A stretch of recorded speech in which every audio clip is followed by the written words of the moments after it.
everyone. Welcome to the Last Life Ever podcast. I am one of your hosts, Jillian Sidoti. My co-host is Mr. Jeffrey Holst.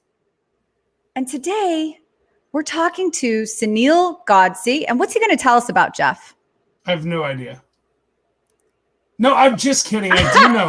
It's fascinating, actually. Like, I'm really excited to talk to him because he's going to teach us how to become more intuitive and how to trust our intuition and to really get a really good grip on how that all works. So I'm excited to hear how that works because I'm a big fan of intuition. I use it sometimes.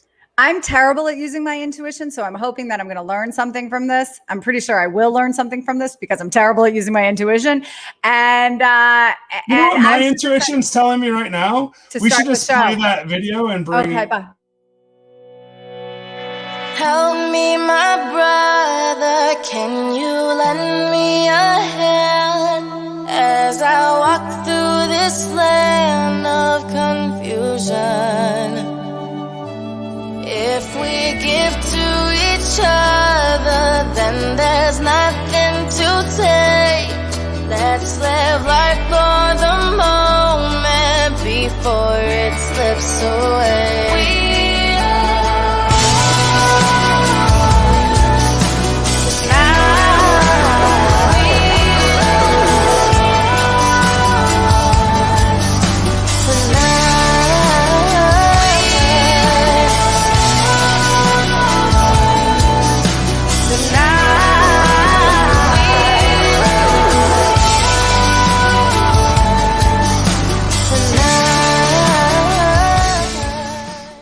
Hi, Sunil. Thanks for joining us.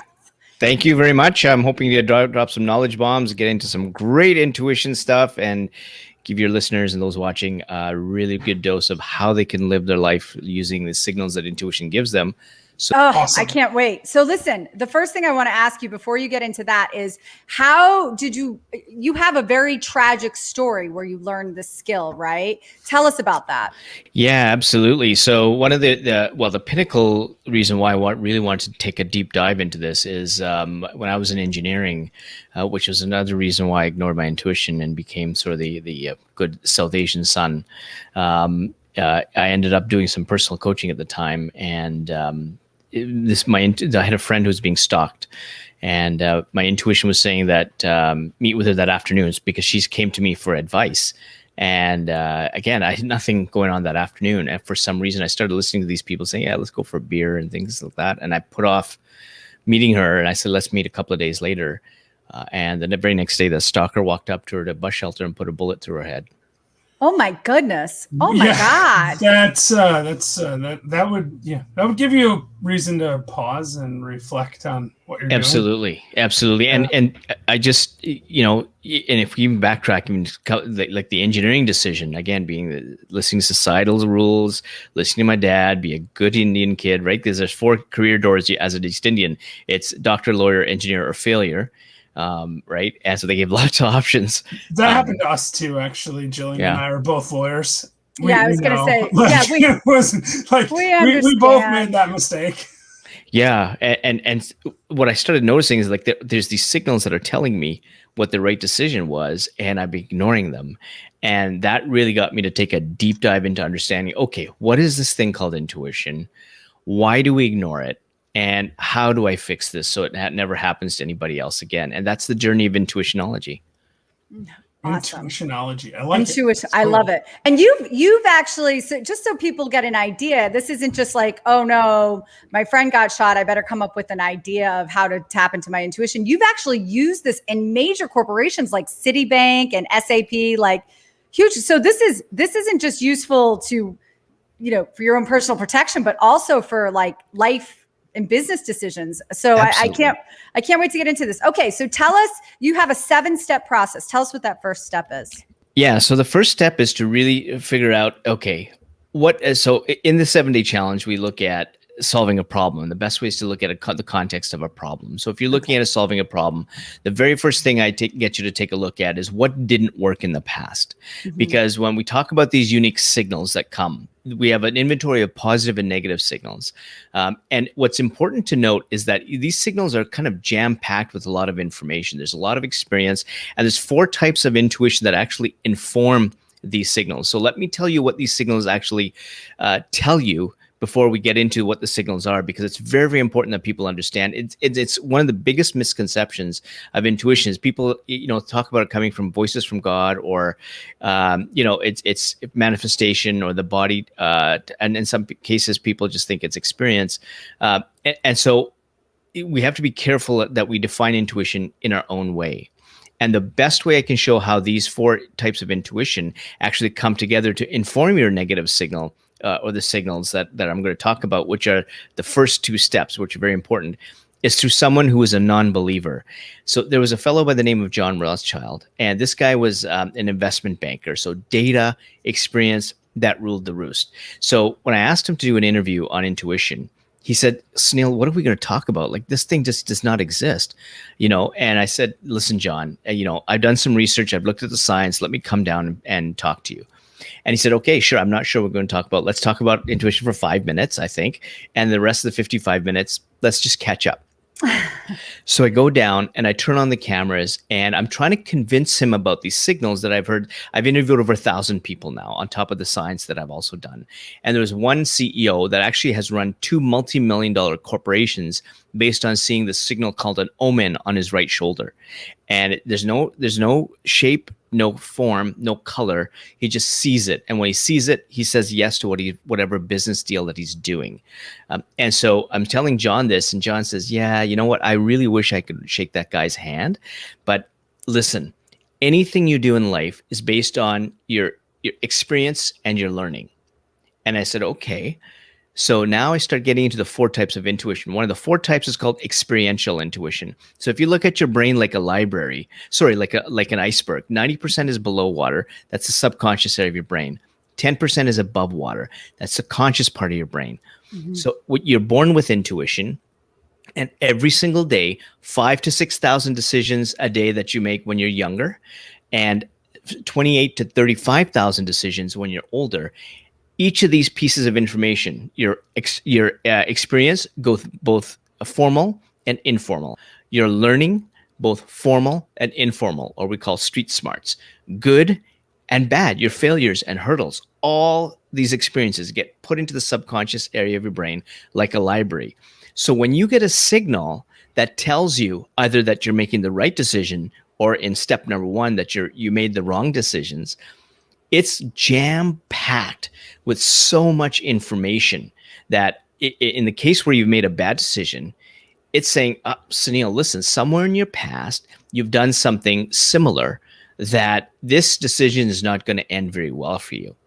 And and then in some cases, I was telling John that the data, when you look at this experience in data, your intuition has you go against the data.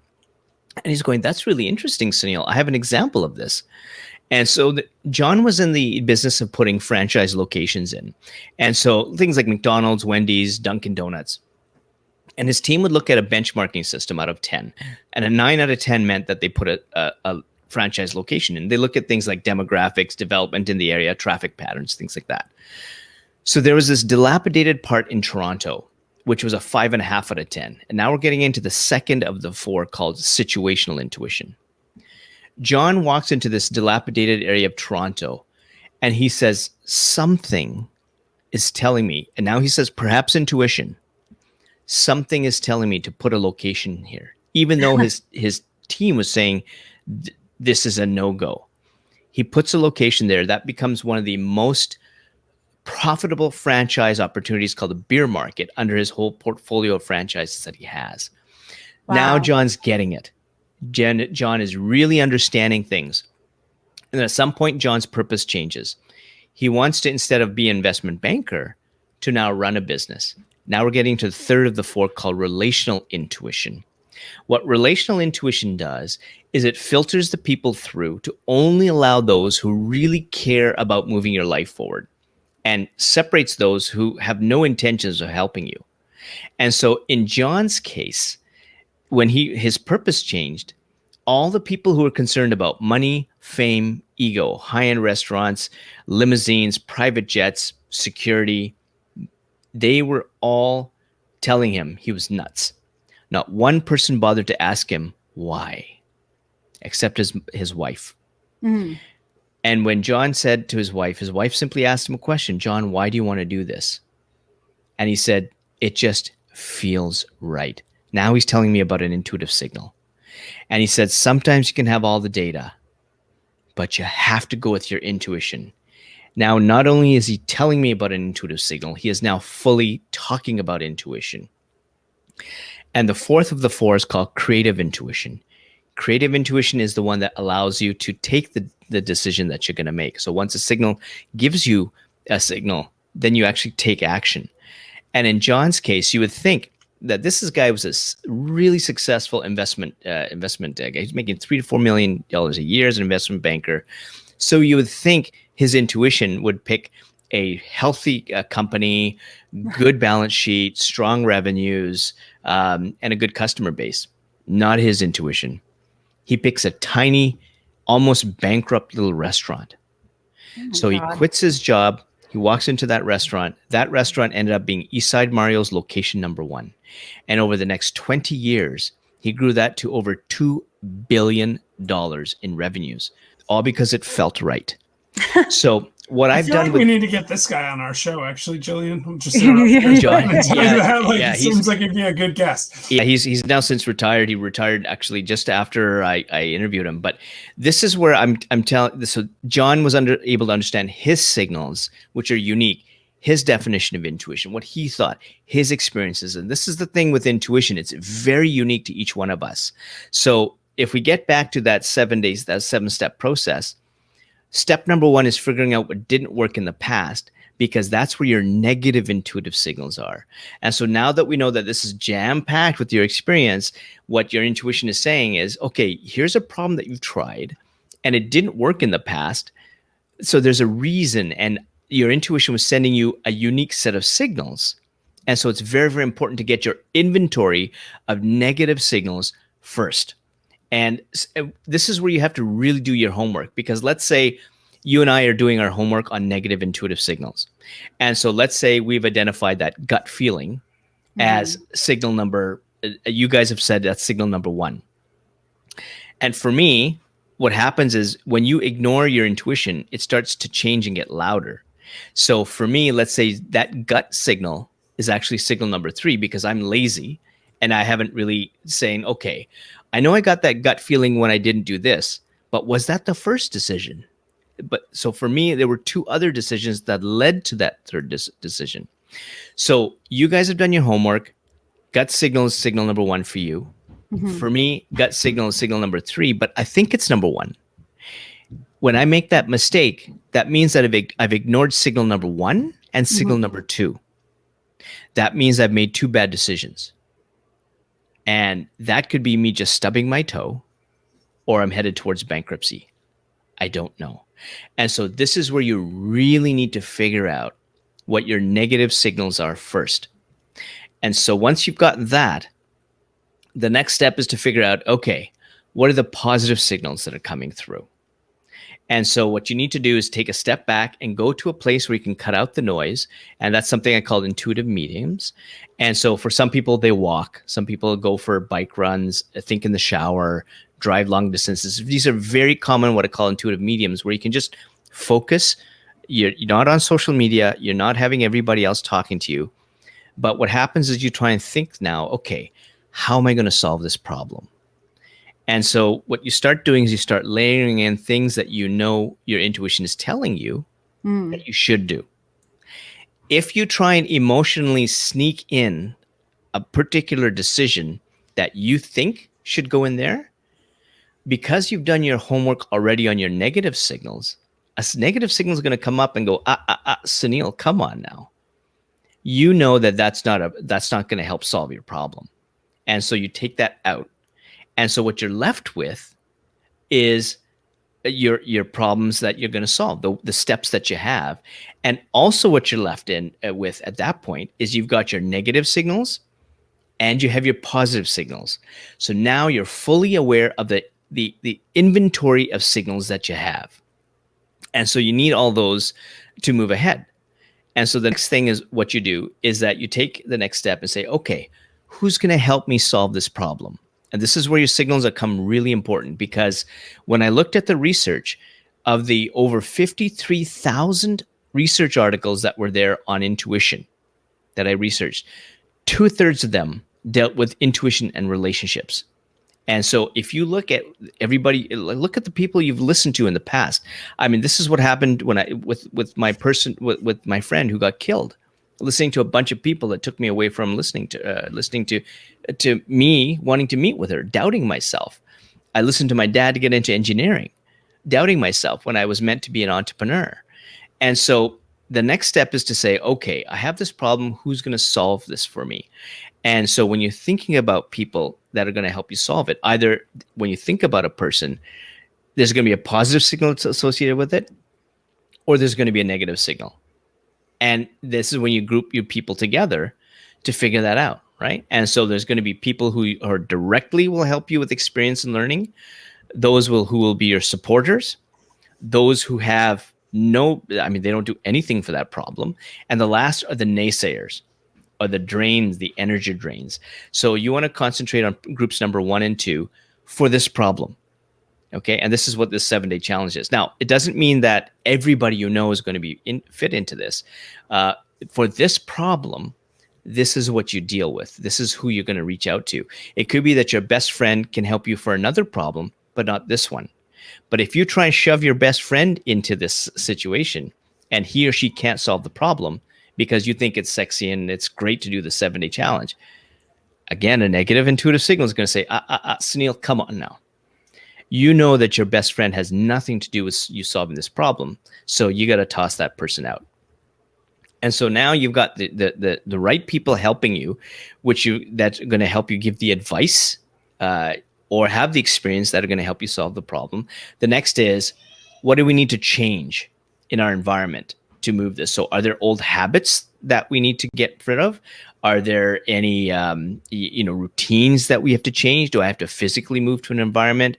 Is there a particular technology I have to use? So these are sort of the environment that you use to solve that problem. The next step is to start, okay, so now we know that this is the path that we need to do. These are the steps that we have in place. The next thing is to take action. And so of the things that we've listed in the other ones, with the steps you need to take, who you need to surround yourself in, and the environment you need to change, which of those is going to be the easiest to implement? Which are the easiest ones to do first? And again, your intuition is going to tell you that, because when you think about that, you're going to get a positive intuitive signal with that. And then what you do is you take that step, and then that's how you solve your problem. And so that's very, very important, where you get your inventory of signals, you surround yourself with the right people that lead you to the right environment, you get the right steps, and next thing you know, you get a problem solved. Yeah, go ahead. Yeah, for sure. So what? Okay, so how do you know what your signals are? Like, let's just say I have Jeff and I are both going to Puerto Rico coming up here in a couple of weeks, and we're going to have to make these decisions. Like, do we do this or do we do that? Right?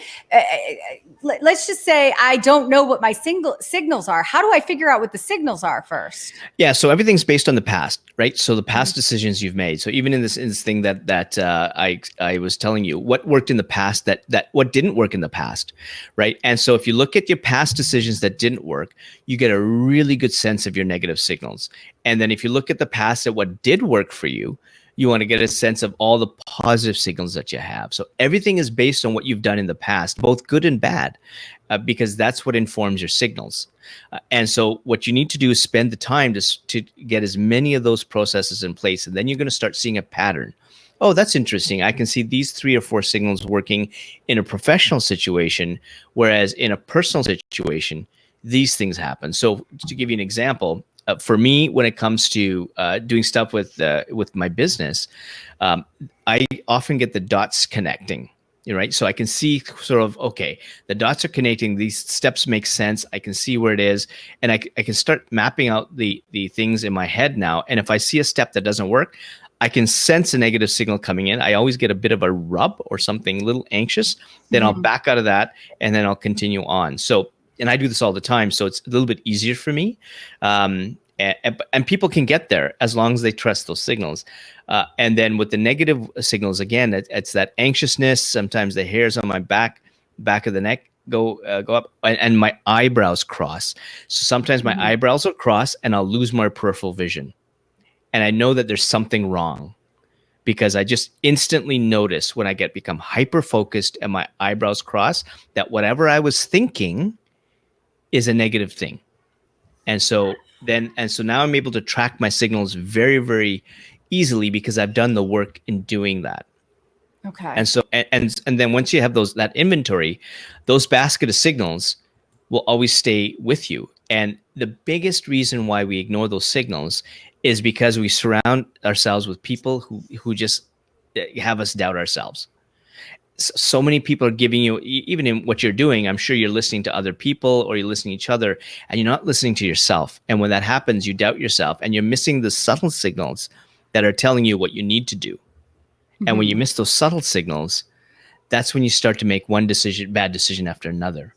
And so for you, if you're thinking about what you need to do, take a step back, go to that, what I call the intuitive medium. Maybe you just stare at the sky. Maybe it's before you go to bed, and you think about that decision and the dependencies around that decision, and think about what it feels like in that moment. And when you think about what it feels like, it's either going to be a positive signal or it's going to be a negative signal. And if you need to take the time to spend that decision, because this could be a big decision, so spend the time, right? So ultimately, your intuition actually works with research showing 7 to 10 seconds before you actually make a decision or take an action. That's how quick it is. And that's research back in 2016. There's research coming out of the University of Toronto that's not published yet, that a colleague was saying that your intuition actually acts 23 seconds before you actually take a decision or make an action.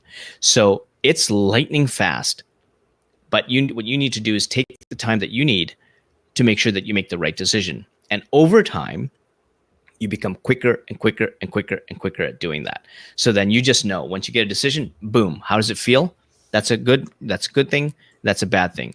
And if you're ignoring it, you'll know, because it's a bad decision, which means there's a signal you missed. Okay, just add that to the inventory. So failure is great. Hurdles are fantastic, because they're adding to the knowledge of your signals. And that's how you figure it out. So you're saying you actually have to, this is something you have to practice. You have to figure it out. It's not something that your intuition's actually not something that's going to come to you overnight, because you actually have to see what comes up when you're trying to make decisions. Yeah. And it could be a signal that you actually recognize, but it could be one of 4 signals. Mm-hmm. So it could be for that particular incident or that particular situation, you're really good at tapping into your intuition, because you can recognize that one signal. But if there are 3 others that are out there that are still helping you with decisions, because you don't recognize them, you're going to make a bad decision. Mm-hmm. And you're going to continue to make a bad decision until maybe that one that you recognize pops up. And so that's why when we talk about listening to my gut, or I hear a voice, which you see all the time on social media, that's great to put on social media as a theme. But what about that whisper? What about I had one entrepreneur, his left earlobe got hot. Oh, he had no clue. He had nobody. I mean, that's not something you typically ask when you go for coffee. No. Hey, Jeff, Jillian, let's go for coffee. What are your intuitive signals? Right? You say, there's something wrong with Sunil, right? I mean, I think I think I'm gonna, Jillian. One of the things we're gonna do in Puerto Rico is we're just gonna sit around and talk about this and see if we can figure it out. Yeah. No, I mean, seriously, I think it'd be great. So you're saying that these signals can be just about anything, right? I mean, it's different for every person. Yes. So it's not like you can give us a list and be like, hey, check to see if your eye twitches. And if it does, then you know it's bad or whatever. I mean, I can just give you sort of what mine are. So mine are the dots connecting, feeling a sense of flow or a pull. Those are the positive ones. The negative ones, again, are the peripheral vision closing in, the back of the hairs on the neck going in, and I get a rub at the gut area that's just saying something is not quite right here. So those are the ones for me. But like I said, I've got there's the omen, there's the left earlobe. Someone sees a floating orb. Some people just get. And I kind of wish I had something really that obvious. If I saw a floating orb, it would be easy to pick up. There it is. I know I'm good to go. Yeah. That seems useful. So you're not saying that intuition is like magic. You're saying it's really just a function of your subconscious sorting through this stuff faster than you can do it yourself. Right. Absolutely. So if you didn't have any experience, you were really, the blank slate, you wouldn't be able to do this stuff. But none of us are that, right? We all have this huge amount of experience in our life. Yeah, we're all born with it. There was a paper that showed that infants as young as 2 months old showed intuitive tendencies, or the paper calls it intuitive physics. And so we're all kind of born with it. When I was 5 years old, I remember that's the first time I had this huge voice. I remember there was these video games that my dad was saying were too expensive. And I just distinctly remember this voice that says, Sunil, go door to door to raise money. Again, another positive signal. And so I did. As this 5-year-old kid, lots of milk and cookies, I raised $200. $100 went to my dad to buy the video games, and $100 went to charity because that's what my school was doing. But again, it was this voice that was so clear. And so that was my first brush with intuition. And when I've interviewed over 1,000 people, the earliest I've had, actually recently, somebody remembered something when they were just 2 years old, but typically about 3 to 5 years, 4 to 5 years is where the earliest memory of intuition has that people have. But that's when they can actually just remember. But again, you're born with intuition. And so it's just a lot more experience coming that's going to help you. And what happens is as we age, though, this is when we start to listen to society's rules. This is when we start to listen to people who don't really care about what we want. And so this is when we start to dampen these intuitive signals, because we're giving way too much value to other people, or somebody says something and put us through trauma. And what happens, we end up living the lives through the values of other people. And when you do that, you're not listening to your intuition at all. And one of the guys I interviewed was a guy by the name of Vin Jiang. This guy was a international magician. And in 2016, this guy was on fire. 100,000 people, 80 stages around the world. He was on fire. But his intuition is saying, you're one screwed up dude. Like, you really need to figure out things. He goes to New Zealand, no cell signals, everything is off. And he goes up to put up these things of what he values that he had. And he looked at this wall and he says, wow, that's what my wife wants. This is what my career wants. My manager wants. Where am I? Yeah. And when he does that research or that exercise again through his values, he said, what I thought was going to be cathartic or freeing was frightening, because for the first time in his life, he's given himself permission to be him. And the problem that he had is he didn't take action. So when those intuitive signals were coming, he ignored them, fell back into going and hanging around with the wrong people, doing things from an extrinsic money, fame, ego. 6 months later, his parents come up and his mother says, and there's a saying in Vietnamese that when you hang around squid, you're going to get some ink on you. And she says, you're hanging around way too many squid. This is not my boy. And so he wasted 6 months. He made the decision. He quit being an onstage magician. He quit his friends, traded his Mercedes for a SUV, went out to the suburbs, and he loved life after that. And the thing with when you ignore intuition is something called opportunity cost. And so one of the things I said to Vin was, it wasn't the 6 months that you lost not making the right decision, but it's also the 6 months you lost not making the right decision. And so you actually lost a full year of your life. And if you're in the business of helping 100,000 people a year on stages, how many people did you leave behind? How many people didn't you help? And he said, Sunil, I've never thought about it that way. It's okay, This Jillian. is very uncomfortable for me. You're gonna be okay. I know you are. I'm positive of it. I really am. So Sunil, I mean, we I don't want to cut you short because this is like fantastic. So is that the last step? I lost track. I wasn't counting. So are we? Yeah, the last step is taking action, right? Taking action. Just once you get doing that, you're good. So do you think that there is an intuitive answer to every problem, or are some just so small it doesn't matter? Like, if I can't decide if I want fries with my burger, do I need to resort to intuition? There's a lot of problems with that statement, Jeff, but we'll talk about that on our health show. Yeah, that's true too. Yeah. So this is where your creative intuition. So when the last step was creative intuition, that's pretty low. So if you're making a sandwich or you're thinking about fries and things like that, then your creative intuition is no. Now, if you're on a health kick, and that's where you're aiming for, and then you're thinking about fries, you're still going to start getting a negative intuitive signal saying, listen, buddy, hey, Jeff, you told yourself that you're going to lose some weight or whatever. I'm not saying that's the case. No, it is the case. It's fine. Oh, yeah, okay. it's the case. Your intuition is correct, my friend. Yeah, and so when you're thinking about those fries, it's a highly emotional event. And what happens is when you're highly emotional, you suppress the intuitive signals. You don't even hear about, because intuition needs sort of balance of head and heart. Your balance of your logic, which is your past experience, and that emotional trigger. And when you think about it, fries, you're getting a dopamine hit, you're salivating, your emotions are high, and you cut off your intuitive signals. But if you were to sit back, even just for a second, and say, what did I tell myself?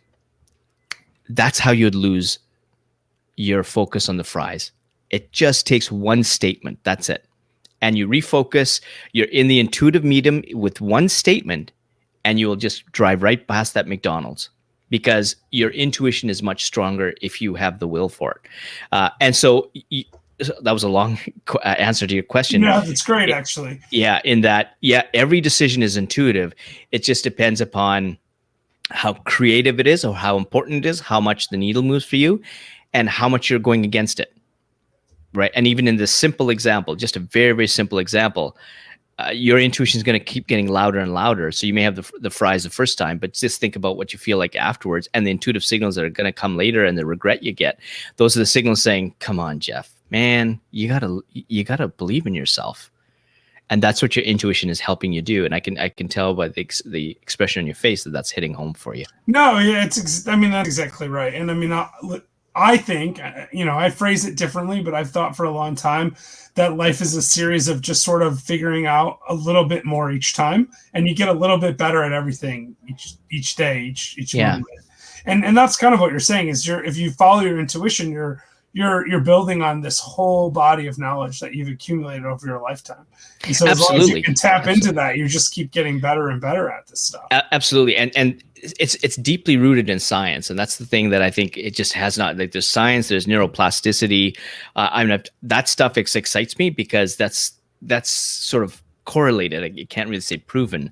And that's what I needed to do. It's nice that we talk about voices from God manifestation, but I need to define it as sort of, I see it like an art and science. Like it's like when I was in engineering, steel has that property. It's got a mass-like property and a wave-like or energy-like property. So I see things through that kind of lens. And the reason why people need to define it in their own way, just like I said with John Rothschild, is because when your intuition hits, it hits the limbic system. It's the very primitive part of your brain. It's just fight, flight, fear, think, do, trust, no capacity for language. So that's why in John Rothschild's case, he had to define it for himself. All I did was fed him his experiences, his signals, his decisions. I shone a light onto his intuition. And in an hour, he goes from zero to hero, from someone who completely says intuition doesn't exist to, when the cameras are off, this guy's like a kid in a candy store. He said, I had no clue how much intuition actually helped me. And we talked about more things about teams and partners. I mean, a lot more in the full hour of interview, all led by intuitive decisions. And so we're all the same. We just have to know what our intuition is, how we define it. So my definition is going to be different than Jillian yours and Jeff yours. And those watching, they're all going to have their own definition, and everybody's right. Because it doesn't matter other people's what their definitions are. It's our signals, our intuition, how it reacts, our decisions. That's how intuition kind of works. That's really great. I wish we had like 10 more hours to talk to you about this, but unfortunately, we are actually running out of time. So, Jillian, would you like to ask Sunil the very most important question of the night? Before we do that, I do want to encourage everybody to go to Sunil's website. All the links are right there in the comment section, but his website is Sunil Godse. His first name, his last name, and intuitionology.com. Right. And he has a 7-day challenge. I think I might sign up for that, Jeffrey, because Absolutely. I don't think I really, I listened to you. I was very intent on listening to you, and I feel like I need some help with this, and I want to learn how to do this. Well, let's start with this book. Maybe we would do a book club. Book. What is it? How to trust it and how to use it. Can we get that on Amazon, or is that on your website? Yeah, no, awesome. Amazon website, Barnes & Noble, wherever you want. There's an audiobook as well. The Kindle, yeah, there's a Kindle version. There's an audiobook. Are you buying it now, Jillian? I know you I'm are. gonna buy it now. I don't buy Kindle books though, so I have to wait until I have time to look it up on my computer. But Oh yeah. He likes to. I Yeah. don't like ebooks. I don't know. Something about them. They just kind of creep me out. I don't like ebooks. I But got a whole stack of books. I actually am like I even have other guest books like stacked up. See, like here's one right here. That's true. I got that one too. So I use it as a microphone stand right now, actually. So not usually, but you guys both had your mics centered in the center of the screen. So I was like, I better put mine up. Your intuition told you it should be up higher. There was more symmetry that way. So. Nice. So Sunil, what does it mean to you to live the best version of your last life ever? What it means to me is to leave a legacy, and is to educate as many people as I can about their intuitive signals. And because that's every single decision is the right one when you trust your signals. And the easiest way to look at this is I've got two girls, 9 and 14, and they're around intuition all the time, intuitive signals all the time. And I'll leave you with two stories. My youngest 9 asks me about intuition all the time, and she goes, Sunil, she goes, Dad, what is it? What do you talk about signals? And I said, well, when you feel like, something needs to tell you something and you want to say it, that's kind of like how intuition works. So he goes, can I share your story, Dad? And I said, sure. So she was in the line to see Santa Claus, and she gets on his lap, and Santa Claus starts talking to her, and she goes, Dad, his breath was stinking. And so my intuition was telling me that I should ask him to eat a candy cane, and he did, and his breath smelled much better. So that's for my 9-year-old. My 14-year-old, for those looking, you can see the paintings in the back. So she's been an artist ever since she was 4. She went to India when she was 12 and saw people with no arms who were disabled. And she says, I got to do something for them. These pictures that they painted are awesome. They're just normal people. Look how people treat them. And I said, well, it all has to come from intuition. 6 months later, she goes, Dad, I got it. I want to open up a nonprofit business to help them to raise money for those with disabilities and illnesses. And I said, are you sure? She goes, yeah. So she is the official CEO of an official Canadian nonprofit business. She's raised over $30,000 in over a year, helping those with disabilities and illnesses. And it's all based on intuition. And so she's living life with purpose. So I'm putting my money where my mouth is when it comes to this thing. And so if my girls can do it, and people can help their lives through the 7-day challenge, and I've got a number of testimonials on intuitionology.com. You can see that the success of people's lives changed just by learning about their signals. You can do that as well. Totally. I love that, the giving back, the legacy part, helping as many people as possible. That's actually why we do the show. And so I'm super glad to have had you on, and maybe we can bring you back sometime, because I really do feel like I could talk to you. Sure, absolutely. Happy to do this again. So thank you so much for being here, and we will be right back right after this.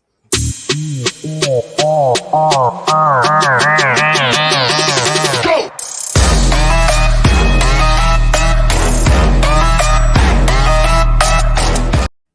I have nothing to add. Seriously, that was great. What? There's nothing I have to say. we just have to end. I'm going to use this newfound skill to go buy stock. I'll be back. I'll let you know my results. You know what? My intuition tells me you should probably just stick with cryptocurrencies. Those things seem to be on fire right now. Actually, my intuition really tells me to sell, and I've been thinking it a lot lately. I think it might be. But anyway, I am not giving any kind of advice whatsoever at all, legal, financial, or anything else on this show. That's just me jabbering about nonsense. Just ignore it all. Doing your thing. That's right. Doing the thing. That's right. So, Jillian, I really hate to do this, but I gotta run. So, you want to wrap up the show right now? I do, and I want to remind everybody to live the best version of your last life ever.